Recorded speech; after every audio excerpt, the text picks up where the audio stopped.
بسم اللہ الرحمن الرحیم۔ Welcome to Aisha voice. آج کے اس ویڈیو میں آپ کے ساتھ 10 محرم الحرام کی رات کا خاص عمل اور وظیفہ شیئر کرنے جا رہی ہوں۔ یہ وظیفہ آپ نے خاص طور پر 10 محرم الحرام کی رات کو کرنا ہے۔ میری بہنوں اور بھائیوں، یہ وہ رات ہے جس رات کی مہلت حضرت امام حسین نے یزیدیوں سے لی۔ جنگ کے لیے آپ نے ایک رات کی مہلت لی۔ میری بہنوں اور بھائیوں، آپ نے اس رات کو 3 حصوں میں تقسیم کیا۔ پہلا حصہ آپ نے اپنے اصحاب کے ساتھ گزارا، دوسرا حصہ آپ نے اپنے اہل و خانہ کے ساتھ، اور تیسرا حصہ آپ نے شب بیداری میں گزارا۔ میری بہنوں اور بھائیوں، اگر آپ بھی امام حسین سے محبت رکھتے ہیں تو آپ بھی امام حسین کی طرح اس رات شب بیداری کریں، اللہ کا ذکر کریں، قرآن پاک کی تلاوت کریں، نماز پڑھیں، نوافل ادا کریں۔ تو اس کے لیے آپ اس رات کربلا کے شہداء کے لیے خصوصی طور پر نوافل ادا کریں، اور یہ آپ نے 4 رکعت نماز نوافل پڑھنی ہے۔ یہ نوافل آپ نے کربلا کے شہداء کے لیے پڑھنی ہے، اور اس کی ترتیب کچھ اس طرح ہے کہ آپ نے پہلی رکعت میں سورۃ فاتحہ کے بعد 10 مرتبہ سورۃ اخلاص پڑھنی ہے، دوسری رکعت میں سورۃ فاتحہ کے بعد 10 مرتبہ آیت الکرسی، اور تیسری رکعت میں آپ نے سورۃ فاتحہ کے بعد 10 مرتبہ سورۃ فلق پڑھنی ہے، اور چوتھی رکعت میں آپ نے سورۃ فاتحہ کے بعد 10 مرتبہ سورۃ ناس پڑھنی ہے۔ یہ 4 رکعت نماز نوافل آپ نے 10 محرم الحرام کی رات یعنی کہ آج رات لازم پڑھنی ہے۔ انشاءاللہ اس کی برکت سے آپ کو بہت ہی فائدے حاصل ہوں گے۔ اس کے بعد آپ نے چاہیں تو 10 محرم الحرام کی رات میں دوسرا عمل، دوسرا وظیفہ اپنی کسی بھی جائز حاجت کے لیے کر لیں، یا اگر بہتر ہے کہ آپ 10 محرم الحرام کے دن نماز ظہر سے پہلے 10 بار سورۃ اخلاص کو پڑھیں۔ سورۃ اخلاص کو پڑھنے کی ترتیب کچھ اس طرح ہے کہ آپ نے صرف شروع میں ہی بسم اللہ پڑھنی ہے۔ بسم اللہ پڑھ کر آپ نے سورۃ اخلاص کو پڑھنا شروع کر دینا ہے۔ قل هو اللہ احد اللہ الصمد۔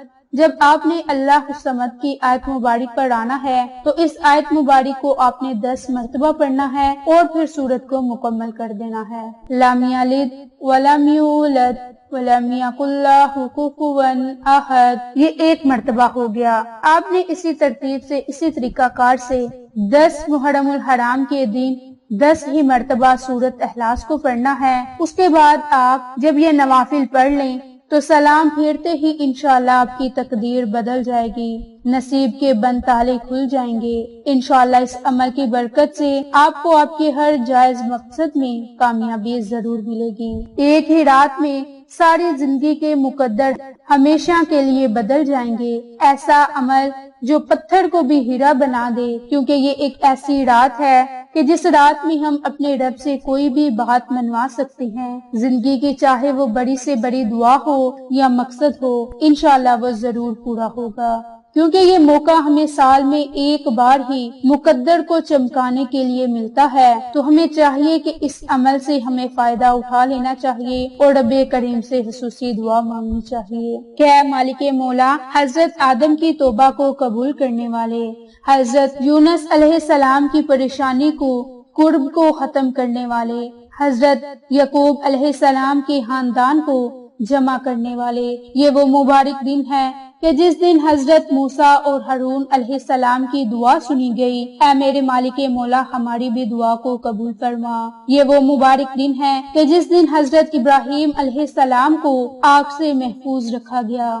اس دن ادریس علیہ السلام کو آسمان پر لے جانے والے، اے عاشوراء کے روز حضرت صالحہ کی اونٹنی کے بارے میں دعا کو سننے والے، اے عاشوراء کے روز نبی کریم صلی اللہ علیہ وآلہ وسلم کی دعا کو سننے والے، اے دنیا اور آخرت میں رحمان اور رحیم ذات، ہم نبی کریم صلی اللہ علیہ وآلہ وسلم کی ذات اقدس پر درود پاک کا نذرانہ پیش کرتے ہیں۔ ہمارے اس درود پاک کو اپنے پیارے حبیب حضرت محمد مصطفیٰ صلی اللہ علیہ وآلہ وسلم اور آپ کی جملہ آل پر اور تمام انبیاء کرام پر درود بھیجتے ہیں۔ ہمارے درود پاک کے نذرانے کو اپنی بارگاہ میں قبول فرما، اور ہماری دنیا اور آخرت کی ہر حاجت کو پورا فرما۔ ہمیں اپنی عطائت، محبت اور رضامندی میں زندہ رکھ، ہمیں پاکیزہ زندگی گزارنے کی توفیق عطا فرما۔ ہمیں دین اسلام کے اصول پر قائم رہنے والا بنا، ایمان کی موت نصیب فرما۔ اے ہمارے رب، امام حسن اور حسین کے صدقے ہماری پریشانیوں کو ختم فرما۔ یہ وہ مبارک رات ہے کہ جس رات تو ہماری دعا کو کبھی بھی رد نہیں فرمائے گا۔ اے ہمارے مالک مولا، امام حسن اور حسین کے صدقے بے اولادوں کو اولاد عطا فرما۔ اے مالک مولا، امام حسن اور حسین کے صدقے سب کی دلی مراد کو پورا فرما اور سب کی عزت کی حفاظت فرما، اور جو میری بہن یا بھائی مصیبت میں مبتلا ہے ان کی مصیبت کو ختم فرما، آمین۔ میری بہنوں اور بھائیوں، آپ کو یہ ہماری ویڈیو پسند آئے تو اسے لائک، شیئر اینڈ سبسکرائب کریں۔ جزاک اللہ۔